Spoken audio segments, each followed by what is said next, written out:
Hi, this is Rachel Donner from the Women's Hockey Report here live in Raleigh, North Carolina for the PWHL Takeover Tour between the Ottawa Charge and the Minnesota Frost. This game has huge implications for who's going to make the playoffs, and we're going to talk about it coming up on today's show.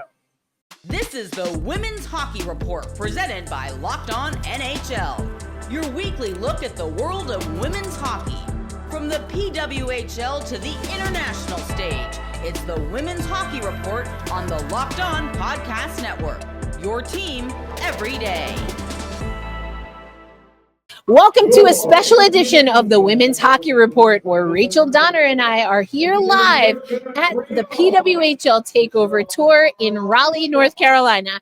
And we are definitely going to talk about that game and its implications in the standings, Rachel. But first, let's talk a little bit about one of the Women's World Championship rosters that we have announced, and that is the one and only United States of America. Rachel, let's have you start first. What stood out to you from this roster? I mean, the biggest piece of news is the return of Lee Stecklein to the lineup. Her last visit to Worlds was in 2023. She was going to take a step back from the national team, but she is back. And I think given the kind of transfer to the younger blue line, it's an important element to have a leader like her in the lineup to help mentor some of these younger defenders, including teammate Leila Edwards, who plays for the University of Wisconsin as a forward, but on the national team, she plays as a defender. And so having Stecklein around is going to be invaluable to the team. Indeed, I'm with you there. Of course, we were in the middle of NHL trade deadline when the roster dropped, and I had to message you back, and I was like, wait, did I imagine things, or did I actually see Lee Stecklein is back? And I love that you mentioned Leila Edwards. That is going to be a huge boon. We've talked jokingly, although I think it is true, that Lee Stecklein is she's kind of like the Becky Sauerbrunn of the national team. And she's only 30. That's what's wild. It's not like she is much older than that, and she's still a great player in her own right. Indeed. And so we are expecting to have Lee Stecklein and get her on the show at some point, but we'll have to wait to talk about that. But I want to focus on Leila Edwards just for a little bit here. We know that from Blake Bolden and other players that we have yet to see a Black athlete compete for Team USA at an international tournament, and World Championships is one of those. And perhaps this is an on-ramp for Leila, whether it's in Milano Cortina or another Olympics, to perhaps be the first Black athlete to compete for Team USA in women's ice hockey, again, at the international stage in a proper tournament, not just a friendly. Right, and it's long overdue, and I think it's a really good thing. And she's a phenomenal athlete to boot, so I'm very excited to see what she can bring to the table here. Indeed, to have her working with Lee Stecklein, knowing what she's been able to do for Team USA at the unders, so to speak, and that she's, been crushing it in the NCAA. And as you mentioned, has experience both as an attacker and as a defender. I think that just makes her super versatile. But there's something else that Leila has in common with a pretty nice chunk of the world's roster. Yeah, there's like 87 University of Wisconsin players on. This does count for IIHF rankings and the like. Is this a changing of the guard for Team USA? I think that'll officially happen after the next Olympics, but it's the start of the changing of the guard for sure. Yeah, indeed. So we have the USA roster. We know that Ottawa and Minnesota are playing. And so I got to talk to a lot of Czechia players. Well, at least they hope they're going to make that national team. But that's a little extra special and extra sweet, not just for some of the players on the ice tonight, but also one of the head coaches, because Women's World Championships, Rachel, is in the Czech Republic. It's going to be an incredible experience, and I think we're going to see some surprises at that tournament in April. I cannot wait. And so coming up on the Women's Hockey Report, we're going to give you a little bit more from this game that we are about to take in Raleigh, North Carolina for the PWHL Takeover Tour. And I'm sure we'll talk about some of the players who we expect to see at World Championships. But this game, and especially once it goes final, it's going to have some major implications in the standings. And to boot, these two teams will play each other next week. Yeah, it's a really pivotal time. There's under 10 games to go in the season for everybody now. So every game counts a little bit more. So we are here live. We actually have this little radio booth here that we're going to sit in, get some content for you all. But let's enjoy the game, and we will come back on the other side to talk about what we saw right here in Raleigh, everything from the X's and O's, so to speak, of the game, and of course, the vibes and the atmosphere. Stick with us on the Women's Hockey Report. When the game tips off, the NBA action is just getting started, and there's no better place to get in on it than FanDuel, America's #1 sportsbook. With FanDuel, you can place live bets throughout the game, so even if you miss the opening tip-off or want to bet on a fourth quarter comeback, you can stay in the action. If you're looking for a bigger payout, you can even combine your live bets into a same-game parlay. I love using FanDuel's live betting feature, and you can bet on the PWHL, by the way. Because it keeps every moment of the game exciting, whether I'm backing my team for a late game rally or picking players to hit a clutch 3 or score that last 10-second goal that we were just talking about. I never feel like I missed my chance. Plus, the app is easy to use. And when you win, you get paid instantly. Right now, FanDuel customers can get $150 in bonus bets if that first $5 bet wins. Just visit FanDuel.com to join today. That's FanDuel.com for your shot at $150 in bonus bets. Make every moment more with FanDuel, the official sports betting partner of the NBA. Welcome back to the Women's Hockey Report. Erica L. Ayala alongside Rachel Donner. And we just took in Ottawa Charge at Minnesota Frost, but in Raleigh, North Carolina. Neutral site for the league, but a home game for Minnesota. And I guess they were feeling it, Rachel. Yeah, a 5-0 shutout. And I think Minnesota really knew the importance of this game. They were kind of teetering on not being in playoff position here. And with Ottawa being the team right below them in the standings, they knew they had to win this one. And they came out firing. Understood the assignment. Yes. As the folks say. And that's exactly what it was. We were able to hear from Sophie, Jaques, as well as Maddie, Rooney. And, they talked about that. I saw a Minnesota team that started on time. And as someone who covers the Seattle Kraken, I don't always get to see it. So it was very nice to see that. I know our teams are going to battle it out later today, but I liked that. I liked that they had intentionality in their offensive zone. We saw multiple goal scorers, including Jaques herself. Now, on the other side of that, I think Ottawa found themselves getting pushed deep into their defensive zone. I don't think that they carried the puck particularly well, if at all, really, in the neutral zone. And they also didn't pick up Minnesota in the neutral zone defensively. Yeah, absolutely. And the other big element was that their passing was just off. It was not crisp.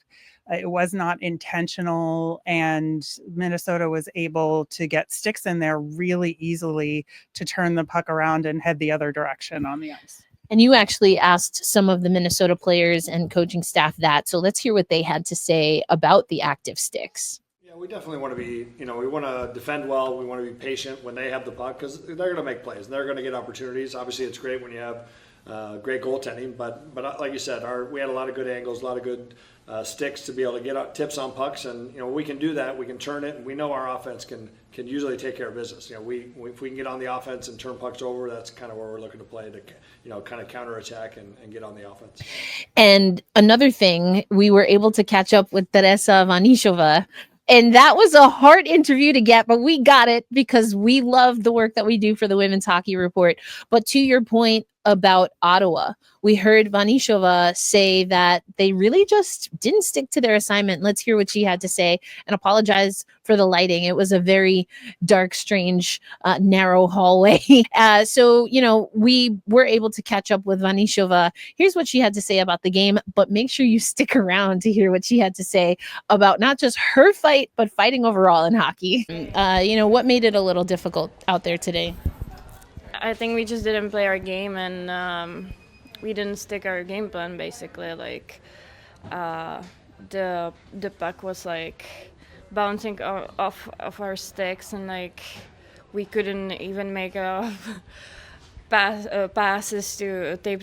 So it was very hard, especially I guess the mandatory break didn't help us either. But like we definitely cannot blame it on that. Like we have to be ready every game. So yeah, unfortunately today wasn't it. I do still want to ask you a little bit about your game, and how do you use your size and your physicality to be able to get to be one of the top scorers for this Ottawa team? I mean, I'm trying to be physical, but I have to be careful with my penalties and not being way too physical. Like this year I was trying to go to drive the net more and like keep more shooting, and so far it pays off. And I would be remiss, I have to ask you a little bit about the tussle with Jill Saunier. What kind of led to that, and do you see any more fights in your future?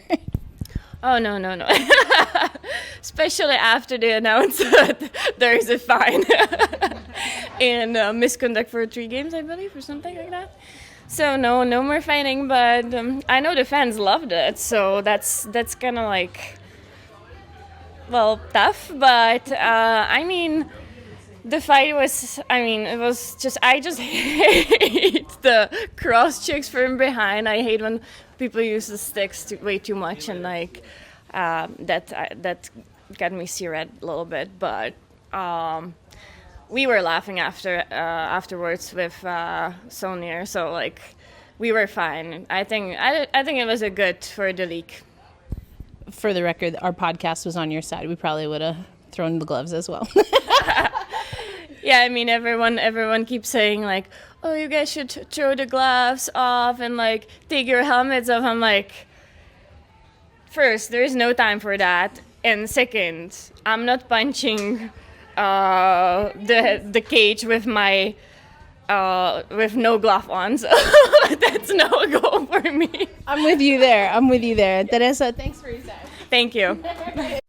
I mean, I love that interview. That was so much fun. So good. And she has a point about the gloves and the helmet thing. Thank you. I say that all the time. I'm glad it's not just us. I mean, why would you bare knuckle it with someone who has a helmet, whether it's a cage, a full bubble, or a visor for that matter? You got to play hockey with those hands. So that's what Vanišová had to say about fighting. But more importantly, what she had to say about this Ottawa team just not sticking to their game plan. And you talked about Minnesota understanding the assignment. It seems like Ottawa kind of fumbled a little bit here. Now they will have another chance to go against this Minnesota team, but Minnesota will play Toronto before they see the Charge again. Right. And I think the Ottawa coach had a really good point, especially when talking about Gwyneth Phillips coming in relief in net in this game. And after Emran Smashmeyer had a rough first period, and she just said that both of them are pros and they can handle any situation.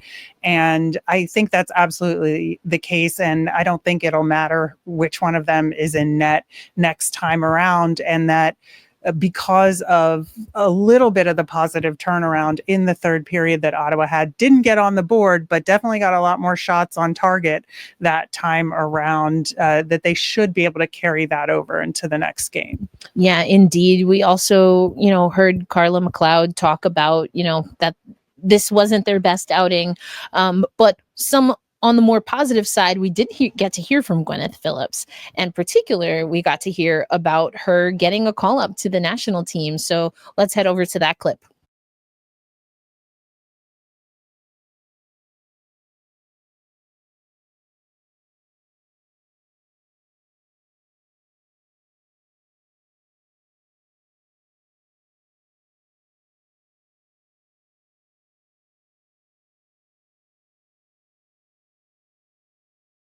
How exciting is that? Knowing that it's a goal of yours to play for the national team. Now, we saw her in the rivalry series, but this is the real deal, as we talked about earlier in the show, Rachel. This is for some hardware.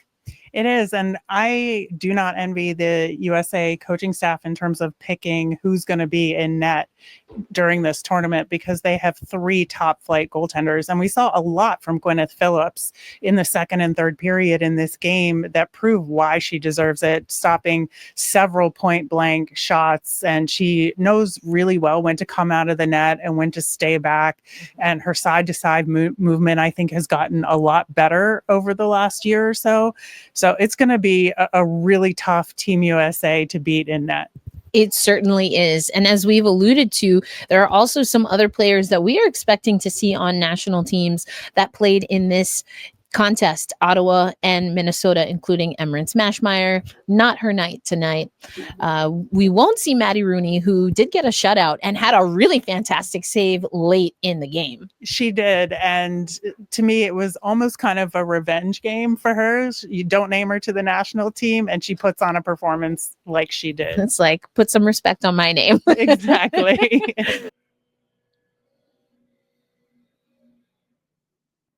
But we will see some Czechia players. So we heard from Vanišová. Carla McLeod is, of course, the head coach, not only of the Ottawa Charge, but also of the Czech women's national team. So we are definitely going to keep our finger on the pulse. We have some more interviews for you that we will hold on to as we continue to get the rosters for Women's Worlds that will be happening next month in April in Czechia. So we are super excited. But Rachel, again, this is one game, another takeover tour stop for the PWHL. And it seemed to be a really great atmosphere once again, not just in a neutral site in a city that doesn't have a PWHL team, but has never really been even on the radar for most people when it comes to women's hockey. Yeah, and there was just shy of 11,000 people in attendance at the game. The vibes were great. It was definitely, I would say, a Minnesota Frost heavy crowd in terms of the fan base, but people were cheering everybody on. And I think everybody here was just very happy to be here. And a lot of people traveled from significant distances to be here as well. And there seemed to be this energy about having more women's hockey in the South in particular. Yes. And I mean, that is a great point. Where this league is going to expand, we are in week 2 of the 4 to 6 week timeline when we are expecting to hear some news. But, do they go 2 teams in the same region, whether of North America, whether that's one US team, one Canadian team? Are they going to double up? Are they going to expand or kind of use some of these, middle of North America type cities as a bridge maybe to further out west? I think there's a lot of different ways they could go with this. Yeah, I think so. But I do think the North Carolina crowd did themselves proud in this event. And it was a really good time for everybody who came.